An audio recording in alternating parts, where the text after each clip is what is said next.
Bien, ahora que vimos en Scikit-learn cómo crear un modelo sencillo de una red neuronal y ya tocamos, de hecho, los elementos de un perceptrón multicapa, vamos a ver exactamente a qué nos referimos con esta idea de perceptrón multicapa. Bueno, si recordarán, hace unos momentos vimos la arquitectura de alimentación hacia adelante. La idea de un perceptrón multicapa es muy similar a esta configuración que tienen aquí en la pantalla.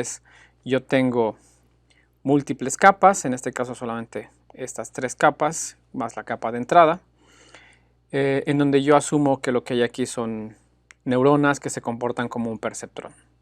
¿Sí? Entonces yo tengo ya no la configuración básica de un perceptrón, en donde solamente tenía R número de entradas y después una capa en donde podía yo tener 1 o S número de perceptrones y una o ese número de salidas, sino que además ahora esta capa de perceptrón se conecta con una segunda capa, que también aquí tengo perceptrones, que después se mueven a una tercera capa, que es la capa final de salida. Entonces ya tengo una arquitectura un poco más elaborada, en donde asumo de nuevo que aquí tengo los elementos, que son neuronas, que se comportan como perceptrones, a grandes rasgos. ¿Vale? Vimos cómo es que se puede entrenar un perceptrón, ¿sí? Ajustando los pesos. Vimos que lo que tenemos que hacer es irle presentando los datos, ¿sí? A ese perceptrón, y en base a esos datos ir haciendo una observación que también estoy estimando. En base a esa estimación calculo un error con respecto a lo que debería hacer, y ese error lo uso yo para ajustar los parámetros del perceptrón, ¿no? Sin embargo, eso era una configuración muy básica en la que era una parte de entrada del perceptrón, la salida, ¿sí? Y a la salida inmediatamente observaba yo el error y ajustaba ese perceptrón, ¿sí? Y ese perceptrón después tomaba de nuevo datos de entrada, observaba y veía la salida, ¿no? Entonces, a grandes rasgos yo tenía mi perceptrón. Tal vez voy a simplificar algunas cosas aquí. Tengo aquí mis datos de entrada, por ejemplo, mis dos dimensiones, P1 y P2. Y aquí yo tengo la salida del perceptrón. Entonces lo que estoy diciendo es, yo tengo mis datos, los introduzco al perceptrón. El perceptrón me genera aquí una salida A, ¿sí? Que yo calculo cuál fue la salida con respecto a lo que yo esperaba, y esto me da un error. Y este error lo uso para ajustar la neurona que tengo aquí adentro, ¿no? El perceptrón que tengo aquí adentro. ¿Vale? Y eso mismo lo puedo hacer para el caso en el que yo tengo capas, una capa con uno o más perceptrones, ¿no? ¿Por qué? Porque yo puedo inmediatamente ver aquí el error que hay y usar ese error para ajustar las neuronas que están en esta capa. Sin embargo, ahora la complejidad viene del hecho de que yo tengo más capas, ¿sí? Entonces, por ejemplo, yo tengo aquí estos R mediciones, ¿sí? Estas R mediciones que yo quiero usar para tal vez predecir si es un día bueno, malo o regular, ¿sí? Y que estas mediciones pueden ser temperatura, presión atmosférica, etcétera, cualquier cosa que yo tenga registros, ¿vale? Entonces, siguiendo la arquitectura de propagación hacia adelante, lo que yo hago, estos parámetros estos valores van a estar viajando a través de estas capas de neuronas, van a ser procesados y después esto son salidas que se convierten en entradas de las siguientes capas. Y así sucesivamente hasta llegar a la última capa, que en este caso esta podría ser la capa de salida. Y aquí entonces sí puedo yo ver los valores finales, ¿no? Y es hasta acá, hasta esta capa, donde yo podría hacer un cálculo y decir, ok, ¿cuál es el error que yo tengo en esta neurona y en esta neurona, con respecto a lo que me tenía que haber respondido, ¿no? Supongamos que las mediciones eran las de un día bueno, ¿sí? Y acá me está diciendo que la probabilidad de que sea un día bueno a lo mejor es 0.1, y aquí es de que sea medio es 0.3, y de que sea un regular sea algo como 0.6, ¿sí?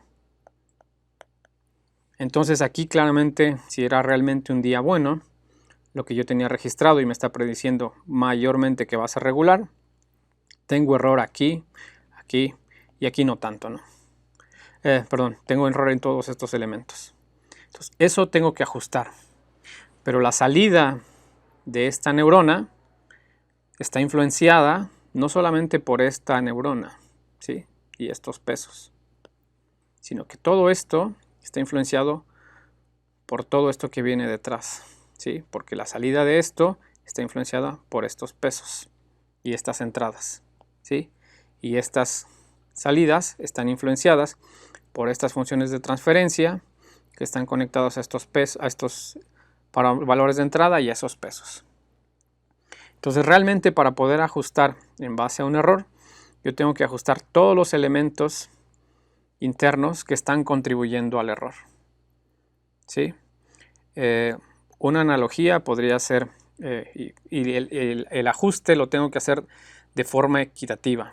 Digamos, ¿qué tanto contribuyen cada uno de los elementos a generar este error? ¿Sí? Por ejemplo, para generar este error, a lo mejor ya vimos todos estos elementos que contribuyeron, ¿no? Entonces, todos estos los tengo que ajustar, ¿sí? Porque me están contribuyendo a este error.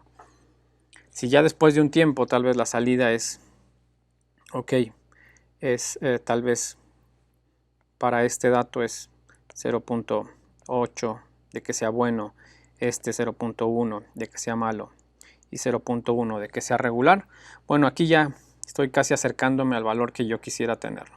Entonces ya no tengo que ajustar tanto esta neurona y por ende no tengo que ajustar tanto los parámetros que están acá, ¿no? ¿Vale? Pero si tenemos el caso de que, por ejemplo, yo tengo aquí 0.7 y acá es 0.2 y el último es 0.1, ¿sí? Este todavía lo tengo que ajustar un poco, ¿no? Porque está cercano a 0.7. Tal vez no es lo mejor, pero todavía lo tengo que ajustar. Lo importante es ver que esta neurona la tendría que ajustar, o lo que influye para que esta neurona dé esta salida, los elementos que influyen para que esta neurona dé esta salida, tienen que recibir un mayor ajuste que los que están influenciando la salida de la tercera neurona, ¿sí? Entonces tiene que ser el ajuste de todo lo que influye a esta salida, tiene que ser proporcional al error que está cometiendo, ¿no? Entonces en este caso no es tanto, no le tengo que modificar tanto. Pero si la salida de esta segunda neurona es un 0.2, tengo que hacerle un ajuste mayor, ¿no? Entonces, de acuerdo a cuánto contribuyen a generar esos errores, es como yo los tengo que ajustar. ¿Sí? Les decía, una analogía es, imaginen que ustedes van a una cena, y es una cena, digamos, de trabajo. Si es de trabajo, tal vez a la cuenta final, que sería el error final, o al costo final de toda la cena, bueno, deben de contribuir de manera equitativa, ¿sí? De acuerdo a lo que consumieron cada uno de los que estuvieron en esa cena, ¿sí? Entonces, todas las neuronas que contribuyen a este nivel de error y todos los pesos que contribuyen a este nivel de error tienen que ser ajustados de acuerdo a ese costo que implica en el error, ¿sí? Este es un ajuste que se tiene que hacer para permitir que aquellos valores que ya están convergiendo a los deseables pues no se vean afectados, ¿no? Y que solamente ajustemos los que realmente están influyendo en demasía en cometer los errores. ¿Vale? Entonces, a grandes rasgos lo que tenemos que hacer de nuevo, y en esto a esto se refiere este algoritmo de retropropagación o backpropagation, es, ok, igual como hice con el perceptrón, yo presento mis datos de entrenamiento, ¿sí? Y digamos, voy a asumir aquí una arquitectura tal vez de este estilo, voy a asumir que este es capa 1, este es capa 2, este es capa 3 y aquí tengo mi salida. Voy a estar presentando mis datos de entrada. Acá, en la capa de salida, yo mido los errores, ¿sí? El error con respecto a lo que me está reportando la capa de salida y lo que debería ser. Ese error lo voy a usar yo después para ir ajustando todos los elementos que influyeron en ese error, ¿no? Y dentro de cada capa pues tengo que ajustar los pesos asociados a las distintas neuronas pero de manera proporcional a lo que contribuyeron cada uno de ellos, ¿no? Entonces, ¿qué parámetros son los que tengo que ajustar? De nuevo, si una vez acá al final yo ya tengo un vector de errores, ¿sí? Yo tengo que usar esta información para ir ajustando, por ejemplo, en esta capa, la tercera capa, tengo que ajustar todos y cada uno de estos pesos, ¿sí? Y también los sesgos, ¿sí? Entonces, ajustar tal vez la última capa, que sería la capa de salida, es medianamente directo. Tengo el error, en base a ese error, ajusto estos parámetros, como lo veníamos haciendo con el perceptrón y con la regresión lineal, ¿no? Pero además, después, como dijimos, si estoy ajustando con respecto a lo que se produjo de error en esta neurona, tengo que ajustar no solamente estos pesos, ¿sí? Y este sesgo, sino que además todo lo que contribuyó, que fueron estas entradas, ¿sí? Y de estas entradas, bueno, están generando esos valores porque están influenciados por estos pesos, ¿sí? Esta neurona está influenciada por estos pesos. Y esta neurona, la salida, está influenciada por lo que pasa con estos pesos y este sesgo, ¿no? Y esta neurona finalmente igual, su salida, obviamente igual la función de transferencia juega un papel, pero está influenciada por lo que pasa con los valores de estos sesgos y estos pesos. ¿Vale? Entonces hay varios parámetros que se tienen que ir ajustando, pero se tienen que ir ajustando de manera proporcional de acuerdo a lo que ellos están contribuyendo, ¿sí? Y si recuerdan en regresión lineal, lo que hacíamos era emplear la técnica de descenso por gradiente, ¿no? Es decir, los voy a ajustar esos pesos, pero los voy a ajustar en una dirección que me vaya minimizando el error, ¿sí? Es decir, que se vaya a una dirección opuesta hacia donde el error esté creciendo, ¿sí? Y para eso teníamos que calcular las derivadas parciales, ¿no? De acuerdo a los distintos parámetros que influyen en este error. Entonces, para ajustar acá, yo tengo que calcular derivadas parciales con respecto a estos parámetros, ¿sí? Que serían los pesos y este sesgo.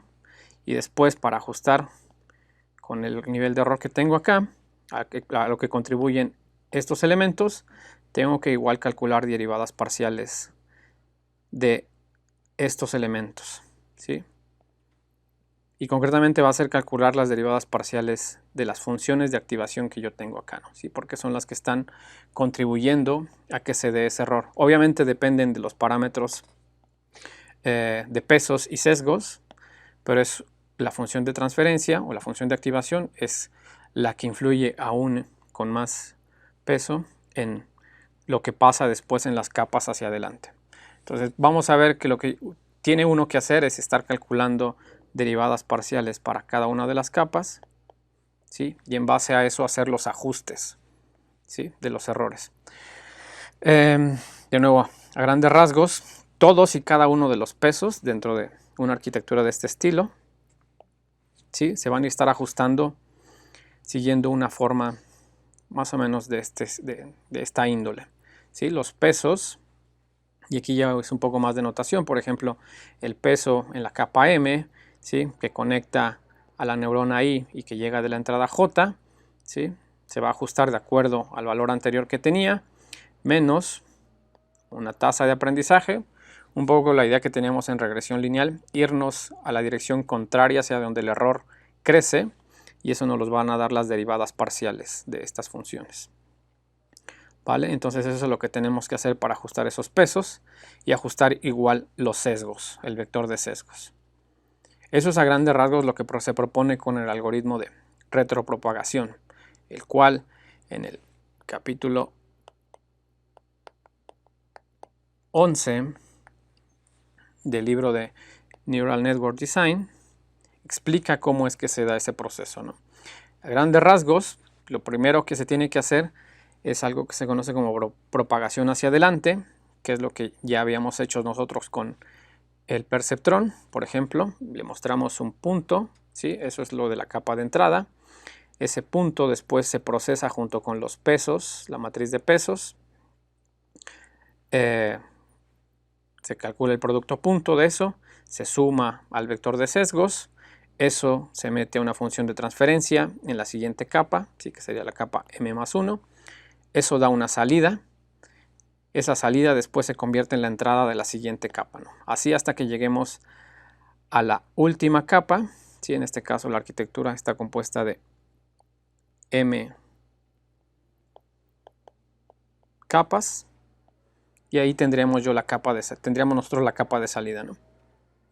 Recordando lo que veíamos anteriormente, esto sería exactamente lo mismo que lo que tengo acá abajo. Yo tengo mi punto de entrada, los datos que yo quiero usar para entrenar a mi red neuronal.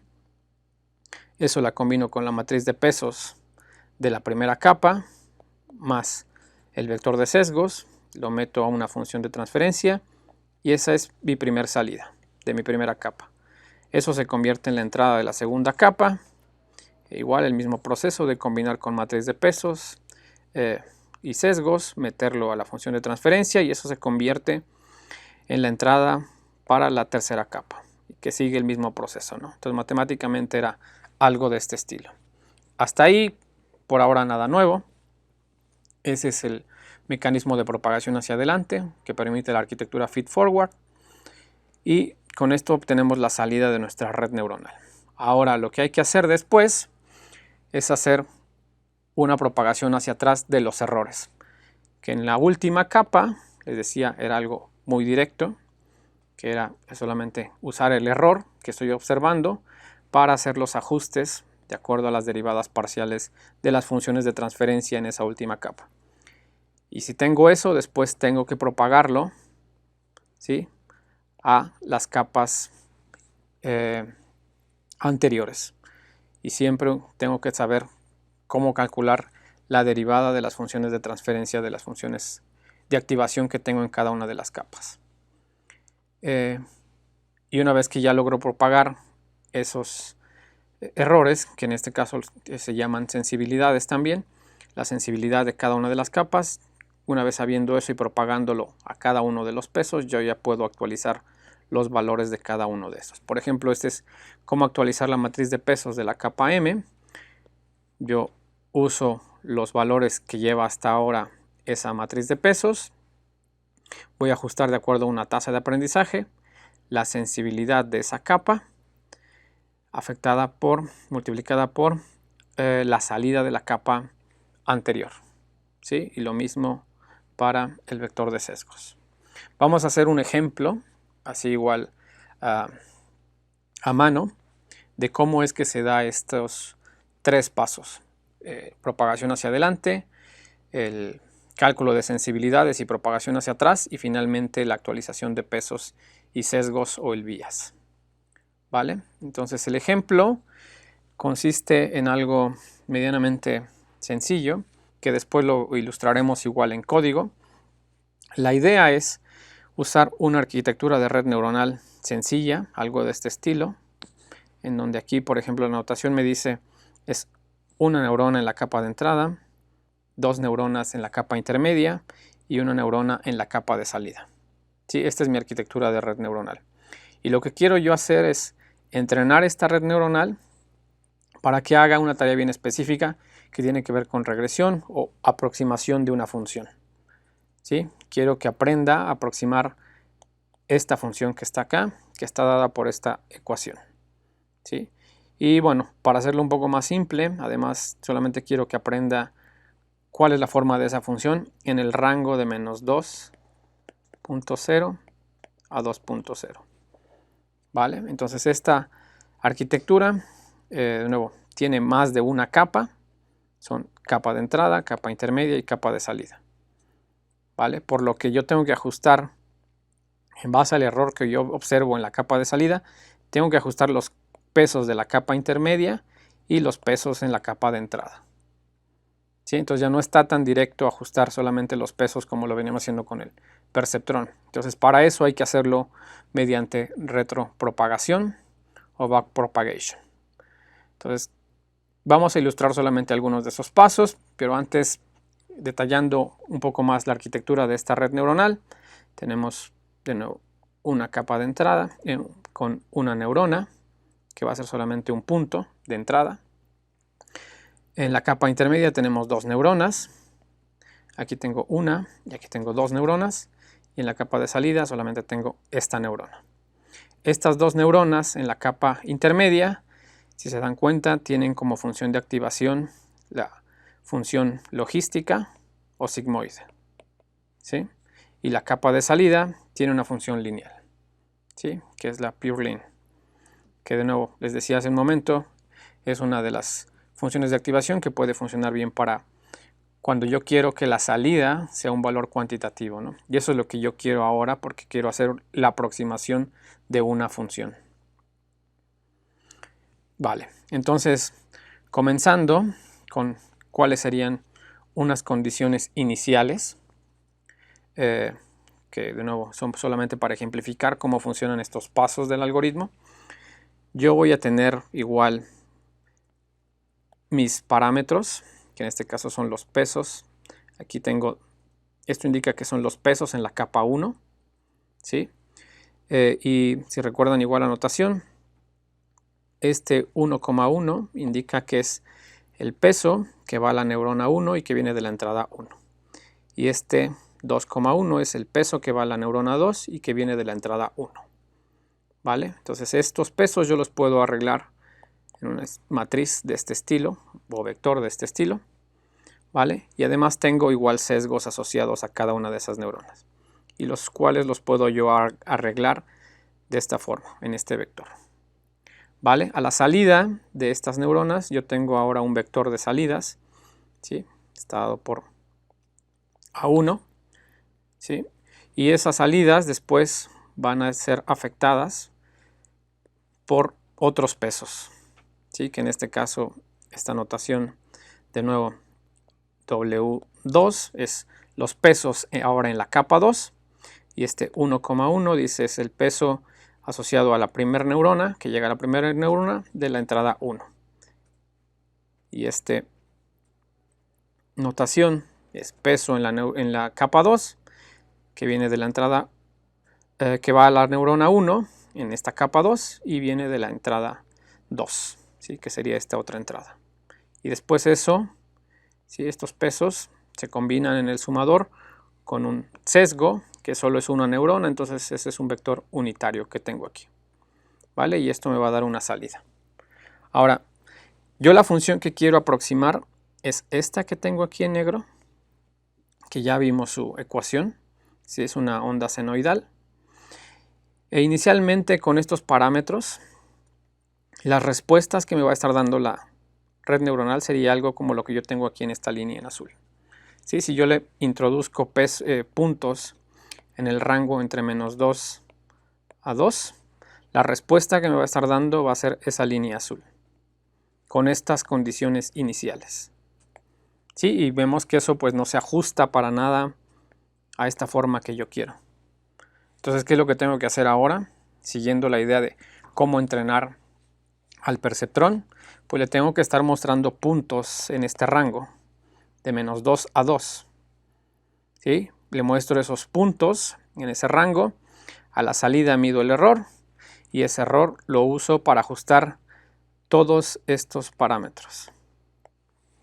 ¿Vale? Entonces eso sería algo como, yo le muestro un primer punto, que sería en ese rango de -2 a 2, tomo un punto, el que sea, por ejemplo el 1, ¿sí? Sería como en el eje X, tratar de ver qué valor sería para cuando X vale 1, ¿no? Entonces, le muestro ese primer punto, y lo que voy a hacer es primero la propagación hacia adelante, ¿no? Y ya dijimos que estas funciones de activación son funciones sigmoides o logísticas. Entonces este punto lo voy a combinar con los pesos iniciales, los sesgos iniciales, producto punto de esto, más esto, y esto lo combino en la función sigmoide. Esto me genera esto, por lo que a la salida tengo este vector A1, ¿sí? Que esta es la salida de la capa 1, y tengo estos valores. Eso lo voy a usar como entrada, ¿sí? Aquí lo tengo, para la segunda capa. Y en la segunda capa, entonces, estos valores los tengo que combinar en el sumador y en el sesgo con estos pesos. Sí, y con este sesgo. Eso me va a dar esta salida, que de nuevo, como es lo que tengo acá, es una salida pure lane. Exactamente lo que me arroje este sumador es lo que va a reportar la neurona como salida. Y en base a eso, después yo calculo el error. ¿Sí? De acuerdo a esta ecuación, si es lo que yo esperaría, que para P igual a 1, yo tuviera algo de este estilo, pero realmente me está reportando este valor. ¿Sí? Entonces ahí hay un error, y el error es de esta magnitud. 1.261 es el error que hay con respecto a lo que me reporta mi red neuronal, que es esto, y lo que realmente debería estar reportando, ¿no? Que está dado por esta ecuación. Que si vemos en la gráfica, con 1 debería de ser algo por acá arriba, ¿no? Cercano casi al 2. ¿Sí? Y yo estoy reportando aquí menos 0.446, entonces, perdón, 0.446, con lo cual yo tengo un error de 1.2. ¿Sí? Todavía le falta a este ajuste, ¿no? Porque aquí yo tenía este 0.44 y realmente debería ser este valor de acá. Entonces ahí este es el error que yo estoy calculando, que es de esta magnitud, 1.261. Entonces es de esta magnitud, lo que implica es que sí debe de haber un cambio en los distintos parámetros, ¿no? Y de nuevo tengo que ajustar todos estos parámetros que influyen en esta decisión. ¿Vale? Entonces los tengo que ajustar, y de nuevo en el capítulo 11 ustedes verán un poco más el desarrollo de cómo llegamos a estas funciones que realmente son las derivadas parciales, sí, las derivadas de las funciones, por ejemplo, de la función de activación en la última capa, esta es su derivada parcial, ¿sí? De las funciones de activación en la segunda capa es algo de este estilo, y eso es lo que usamos entonces para después propagar el error hacia atrás. Entonces, una vez que ya sabemos que el error es este, que ya lo medimos, que es 1.261, lo que tengo que hacer es usar estas fórmulas para ir propagando el error en la capa 2. ¿Sí? Esa es la sensibilidad de la capa 2, qué tan sensible fue esa capa 2 de acuerdo a los parámetros que teníamos. Ese valor después lo tengo que propagar a la siguiente capa, a la capa anterior, ¿sí? A la capa 1, utilizando de nuevo esta representación. Aquí ya no es el error, sino es la sensibilidad de la capa 2. Y de nuevo, aquí estaba la derivada de la última capa, aquí está la representación de las derivadas en la segunda capa, y realmente solamente estoy haciendo sustitución de valores. Con eso calculo que la sensibilidad de la capa 1 es esto, ¿sí? Y con eso tengo que seguir yo propagando y ajustando los valores, ¿no? Entonces, cuando ya tengo la sensibilidad de todas las capas, ya puedo yo hacer el ajuste, por ejemplo, de los pesos en la capa 2. ¿Sí? Vimos que esta era la sensibilidad. Y lo mismo para los sesgos en la capa 2, ¿no? Utilizando ese valor de la sensibilidad. Y lo mismo para los pesos, ¿sí? Utilizando estos valores de sensibilidad, ¿sí? Que yo tengo acá. Y con eso ajusto de nuevo pesos en capas, sesgos en capas. En este caso esto es capa 2 y esto es capa 1. Con eso voy ajustando yo. Y bueno, estos cambios que tengo aquí están asumiendo una tasa de aprendizaje del 0.1. ¿Vale? Entonces ahora les voy a mostrar exactamente eso en código. Si se dan cuenta, lo único que hay que hacer son algunas operaciones con matrices, vectores, lo cual no debería de ser ningún problema para su implementación en Python. Entonces lo que les voy a ilustrar ahora solamente es cómo una red neuronal dada con una arquitectura de este estilo nos puede ayudar a aproximar una función de este estilo. Y vamos al final a comparar qué tan buena es nuestra predicción con la red neuronal que nosotros creamos versus lo que nos arroje, por ejemplo, scikit-learn. Entonces, de eso va ahora la siguiente parte de esto.